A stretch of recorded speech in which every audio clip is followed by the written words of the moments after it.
நாளை உலகை ஆள வேண்டும் உழைக்கும் கரங்களே, இந்த நாடு முழுதும் மலர வேண்டும் புரட்சி மலர்களே.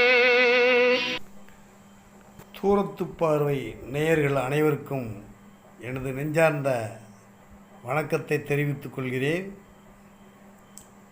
இன்றைக்கு ஒரு முக்கியமான ஒரு தகவலை உங்களுக்கு சொல்ல இருக்கு. 2 சக்கரம் மற்றும் 4 சக்கர வண்டிகள் வைத்திருப்பவர்களுக்கு இது முக்கியமான ஒரு தகவல். நீங்கள் கண்டிப்பாக கடைபிடிக்க வேண்டிய ஒரு தகவல். மறந்துடாமல் இந்த தகவலை நீங்கள் மனதில் வச்சுக்கோங்க. நாம் ஒரு காற்றில்லாத வண்டியை உருட்டிட்டு போய் பஞ்சர் கடையில் போய் காற்றடிக்கணும்னா அந்த காற்றில்லாத வண்டியை உருட்டுறதுக்கு நாம் எவ்வளவு சிரமப்படுவோம் என்பது உங்களுக்கு தெரியும் அல்லவா? அது மாதிரி தான் என்ஜினும் காற்றில்லாத வண்டியை முன்னாடி தள்ளுவதற்கு மிகுந்த சிரமப்படும்.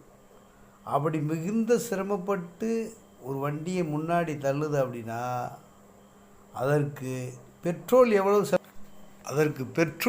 எவ்வளவு தேவைப்படும், எவ்வளவு செலவாகும் என்பதை நாம் புரிந்து கொள்ள வேண்டும். அது மட்டும் இல்லை, காற்றில்லாத வண்டியை தள்ளும்போது என்ஜினுடைய பவர் அந்த தம்மு கொஞ்சம் குறைஞ்சிரும்.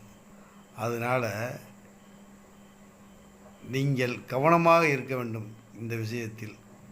2 சக்கர வாகனம் அல்லது 4 சக்கர வாகனத்தை எடுக்கும்போது முதலில் 2 சக்கர வாகனமாக இருந்தாலும் சரி, 4 சக்கர வாகனமாக இருந்தாலும் சரியாக 4 சக்கரத்திலும் 4 வீலிலும் காற்று இருக்கிறதா, நிரம்ப சரியான அளவு இருக்கின்றதா என்பதை நாம் மீண்டும் ஒரு முறை உறுதி செய்த பின் வாகனங்களை இயக்க முற்பட வேண்டும்.